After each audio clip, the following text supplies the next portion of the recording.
This is Orson Welles, speaking from London.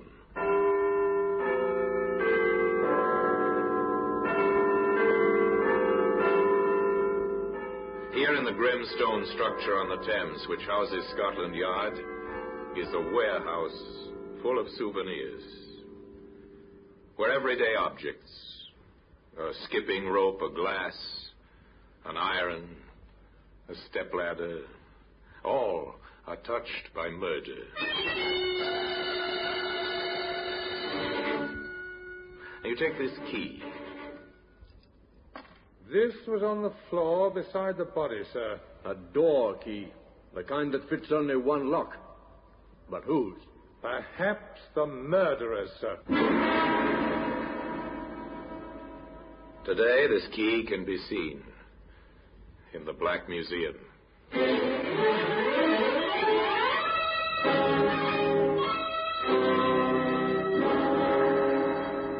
From the annals of the Criminal Investigation Department of the London Police, we bring you the dramatic stories of the crimes recorded by the objects in Scotland Yard's Gallery of Death, the Black Museum.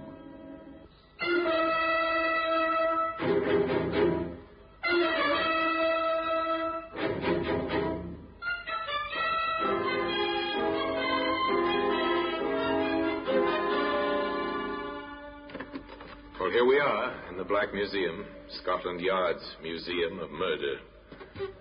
Here lies death, arranged neatly on the shelves and tables open to your view. Now, here's a spoon. It's a simple household spoon. Our murderer was meticulous. With this, he measured out a careful dose of poison.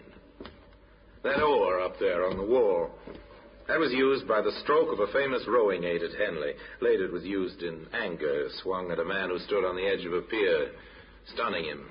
The man drowned in the Thames very quickly. Now, here we are. Here's the key. An ordinary key. The kind used to open most of the front doors in London.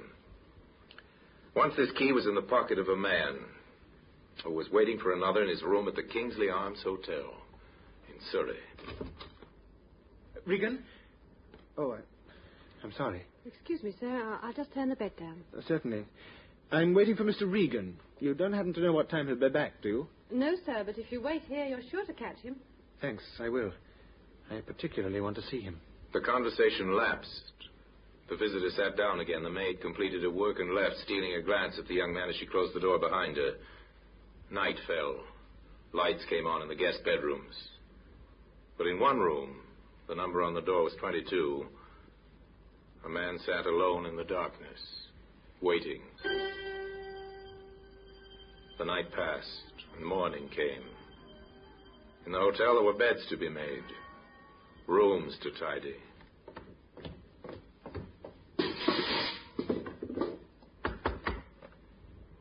No answer from room 22. The maid was pleased her work could be accomplished without interruption. She was thinking of this as she opened the door. Stepped in. The bed was unused, turned down just as she'd left it. Sunlight was flooding through the two windows, and on the floor, a man lay dead.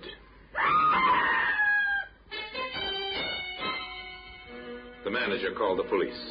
The police requested the assistance of Scotland Yard, and Inspector Sidney Russell and Detective Sergeant Hobbs were sent down to Surrey.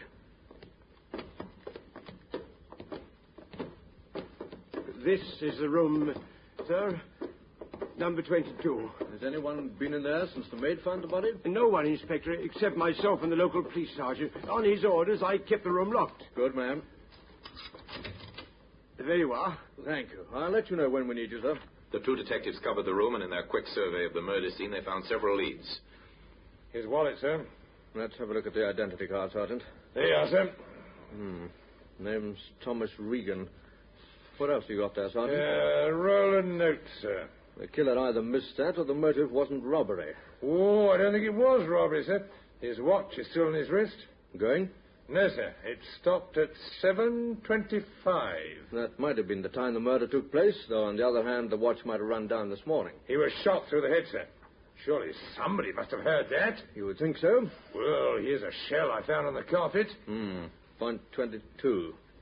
We'll keep this for ballistics. What else, Sergeant? Oh, some silver taken from his trouser pocket, a handkerchief with the initials TR in the corner, and a cigarette lighter. With the initials TR. He's well labelled. And this was on the floor beside the body, sir. A door key. The kind that fits only one lock. But whose? Perhaps the murderer's, sir? Unless it belonged to Regan himself. Oh, it's not the kind they use in hotels. No. Was he wearing or carrying a keychain? No, sir. Then the key would have been carried in his pocket along with his money. Which hadn't been spilled onto the floor. You may be right, Sergeant, but to make absolutely sure, that key should be checked against every lock in Regan's home and his office and everywhere he might have occasion to visit. If it does not belong in any of those places, then it seems to me that when we find the door that key fits, we find the murderer. The detectives went downstairs to talk once more to the hotel manager.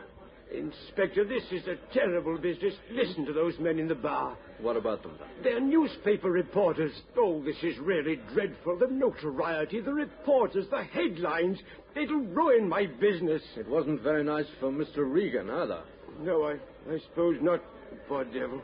What can you tell us about him? Only that he was a commercial traveler. He'd stayed here before? Several times. A traveler, eh? Did he work for any firm in particular? Would you happen to know? Yes, I do know, because they always paid the hotel bills. He worked for a London firm, Hardy & Sons Limited. Thank you, sir. I'll leave the room upstairs locked until we have it photographed and checked for fingerprints. Oh, Inspector, there's one other thing I'd better mention. I think it's important. Yes? A man called to see Mr. Regan last night. Did you get a good look at him? I didn't see him at all, nor did the desk clerk. The maid found him waiting in room 22 when she came in to turn the bed down. Unusual, isn't it? Knowing Regan's room number? It suggests an acquaintance. Not necessarily, Inspector. Why do you say that? We have a register here in the foyer. It's on that wall over there. A room register? Yes, just a card opposite the room number. Some people don't bother with it, but Mr. Regan always put his card up. So that maid is the only one who saw this man? Yes, Inspector. Then I'd like to talk to her, sir. Oh, I'll go and get her for you. The hotel manager returned almost immediately with the maid. She was a young girl, very pale, her eyes still fearful from the sight she'd seen on the floor of room 22. Annie Mitchell, Inspector. How do you do, Annie? This is Inspector Russell from Scotland Yard. How do you do, sir? Annie, what time did you turn down the bed in room 22 last night? It was going on for 6, sir. And I believe Mr. Regan was not in his room. No, sir, but there was a man there. Could you describe him to me? Well, he was tall, fairly young-looking, and dark hair. He spoke educated-like. I see. What did he say? Just that he was waiting for Mr. Regan, and he particularly wanted to see him. Tell me, would you know this man if you saw him again? Well, yes, I think I would. The inspector was well satisfied, but Sergeant Hobbs, who had been questioning the guests, had not fared so well. Now, sir, I'm sorry to trouble you, but I have to ask you a few questions. Really, this is most annoying. I've been kept here all the morning, and it's extremely inconvenient. I quite understand, sir. Now, can you tell me whether you heard any unusual noise or disturbance during the night? The only disturbance of which I'm aware is the disturbance created by the police this morning. You didn't hear a shot, for instance? Certainly not. And you were in your room the whole evening? Yes. Can I go now? Yes, that'll be all. Thank you very much. Well, it's certainly not been a pleasure.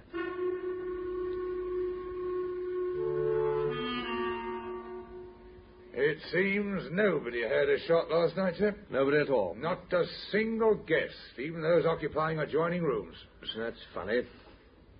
Anyway, I'm leaving you in charge here. The police surgeon will be arriving to carry out a post-mortem. All right, sir. Are you going back to London? Yes, I think the case winds up there. The next move is to London to check that key against every lock in Mr. Regan's home and his office just to see if it fits. I'm very sorry to bother you, ma'am, but I'd like to go right over the house, if you don't mind, trying the locks, and if there are any cases or cupboards, etc., that I might miss, I'd be very pleased if you'd point them out to me.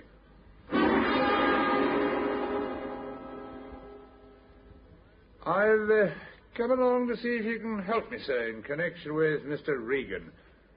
I want to know if there's any desk or a cupboard in his office, or the office door itself, which has a lock for which this might be the key. I believe you've a lock-up garage here, formerly rented by Mr. Regan. It must, of course, have a lock, and I'll be glad if you'd allow me to compare the lock with this.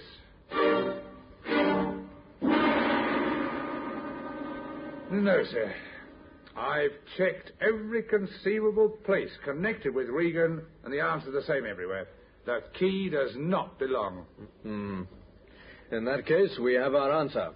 Somewhere, someplace, Sergeant, there is a door, and behind that door we'll find the murderer. You know, if I was a philosopher, I would say that it's rather symbolic that we have a key to which we must fit the lock. Still, I'm not a philosopher, I'm a detective, and it's our job, Sergeant, to find the lock, to find the door, and to find the murderer. And that's just what we're going to do, Sergeant. We're going to find the door that this key fits. In time, they were to find the door. By patient, methodical methods, they came to the front door of a small flat. The key fitted. The same key that can be seen today in the Black Museum.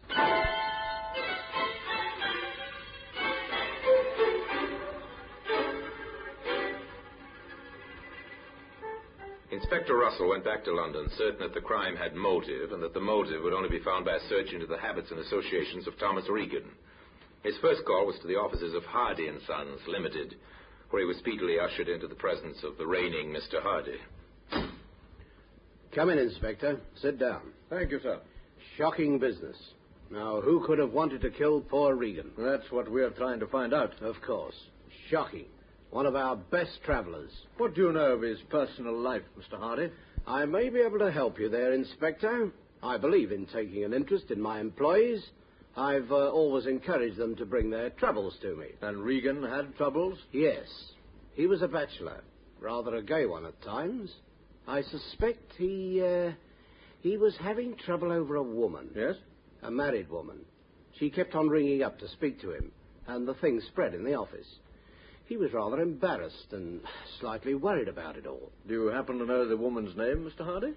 I'm afraid I can't help you there, Inspector, though, wait a minute. Yes? He did mention something. That's right. I've got it now. He didn't want to tell me her name. That's a pity.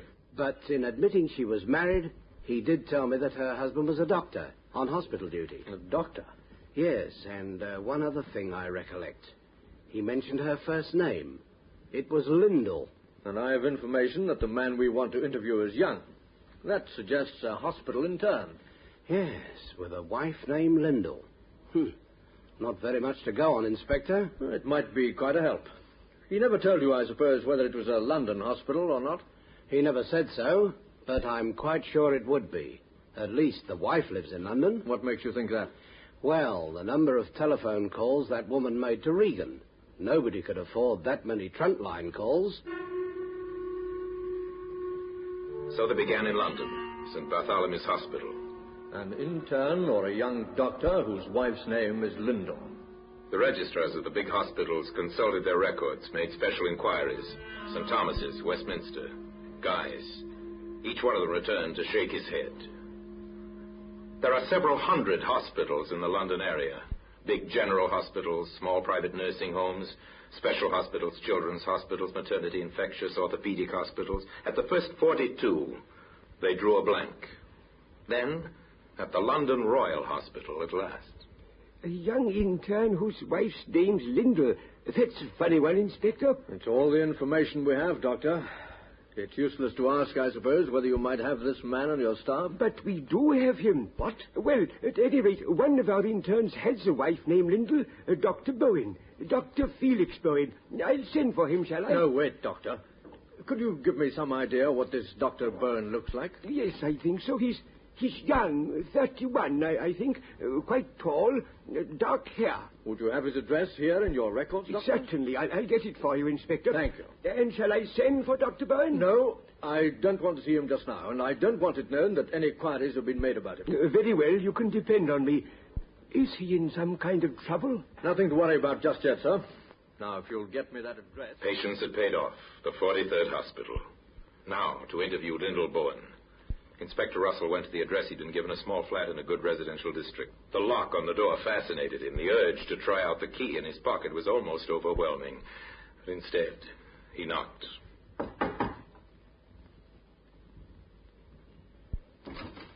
Mrs. Byrne? Yes? I'm Inspector Russell from Scotland Yard. Scotland Yard. May I come in? Yes, of course. Thank you. She was young, an attractive woman, but her eyes were frightened. Mrs. Byrne, when did you last see Thomas Regan? Regan? Thomas Regan? I think you know who I mean. But I don't, Inspector. I'm very sorry. Not at all, ma'am. Perhaps I'm mistaken. Well, of course, I've read about him in the papers. That is, if it's the same, Mr. Regan. It is the same. Mrs. Byrne, with your permission, I'd like to conduct a small experiment. Experiment? I don't understand, Inspector. It's quite simple. This key. Key? I'd like to try it in your front door. But Of course, if you choose to say no, then I won't be able to try it. You won't? But I also ought to warn you that I can return in a very short time with a warrant. All right. Try it. Thank you, Mrs. Byrne. I'll just open the door and insert the key. The key turned, effortlessly and easily. Hope died in the woman's eyes. The inspector from the yard took out the key and closed the door again. And now, Mrs. Byrne, you and I are going to have a talk about Thomas Regan.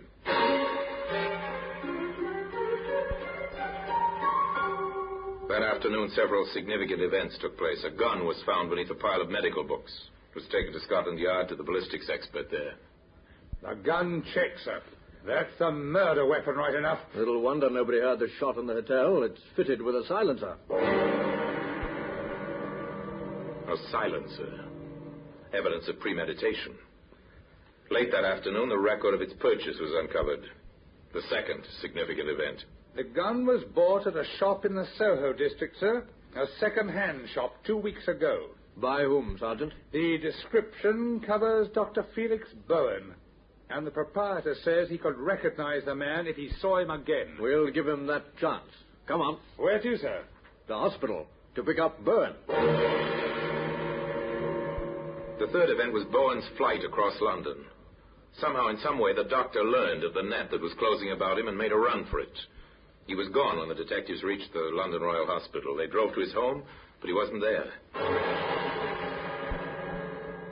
Now, across England, the vast network of police communications went into action. The teletype carried the news of the fugitive.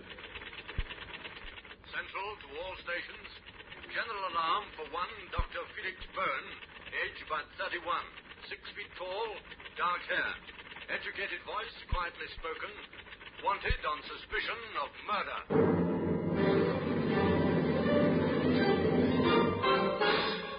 The search was on. In 1,000 stations, vigilant eyes searched for Bowen. On the streets, on trains and buses, in restaurants and hotels. Within 24 hours, he was picked up. I really must insist. This is a terrible mistake. I really don't know what this is about. I'm sure you've got nothing to worry about, sir. Just answer a few questions, that's all. Well, of course, I'm perfectly prepared to cooperate with the law, but I must insist on an explanation at once. Yes, of course, sir. You see, unfortunately, your appearance coincides with the description of a man wanted by the police. Oh? It's just a routine matter, sir. If you'll give me some proof of your identity, we can clear the matter up in a few minutes. But I explained to the constable it's no longer compulsory to carry an identity card. Yes, I know that, sir, but before we release you, we must have proof of your identity. Yes, but how can I... You see, sir, we must be sure you're not the wanted man. But I've told you already. Now, Mr. Bowen. Yes? Yes, Dr. Bowen.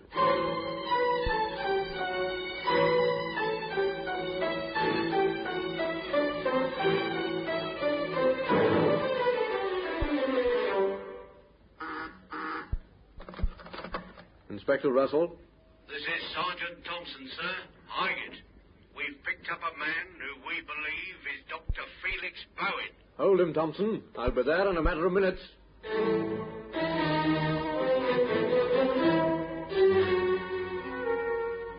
It was Bowen, right enough. But if Inspector Russell hoped for an easy confession, he was disappointed. The doctor was defiant and tight-lipped. I know nothing, I tell you, nothing whatever. This whole thing is an outrage. I must remind you, sir, that your wife has made certain admissions. My wife? What has she told you? That she and Regan were having a love affair. that you found out. And the day before last, you went down to Surrey to see Regan. You returned late that night. Did I? And under a pile of medical books in your bookcase, we found the gun you used. The game's up, Byrne. The game is never up, Inspector, until it's lost. The evidence they had accumulated was impressive. But juries are cautious, and defense counsels are often very smart. There had to be no loopholes. There had to be complete corroborating evidence. I think we've got our man all right. The next thing is to prove it beyond all shadow of doubt. What's the next move then, sir? Well, Sergeant, there's one person who got more than a passing glimpse of the murderer. Oh, you mean Annie, the maid at the hotel? Right. We'll see how Mr. Byrne fares on an identification parade. I have a feeling he won't fare too well. Now, Annie, I expect you've heard of an identification parade. Yes, sir. Like they have on the films. That's right, Annie, but this is not a film. This is the real thing. Before we go into the next room, I want to impress on you how important it is that you make no mistake. A man's life may depend on your judgment. So when you answer me, make sure, absolutely sure, beyond any shadow of doubt, the man you identify is the man you saw on the night of the murder. Yes, sir. Right, then. Now, in the next room, there are 8 men. I want you to follow me into the room, take a good look at each of them, and see if you can pick out from amongst them the man you saw in room 22 waiting for Mr. Regan. Very well, sir.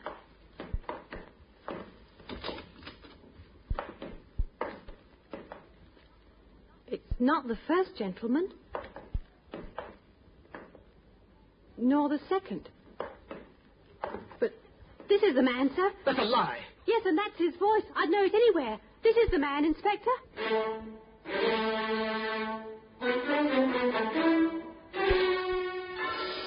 Well, Mr. Byrne, would you like to make a statement to us now? I have nothing to say, except that I doubt that the evidence of a silly maid is likely to give you a conviction, Inspector, whatever you may think. We're depending on more than that, Mr. Byrne. There are other witnesses, including a silent witness, a door key.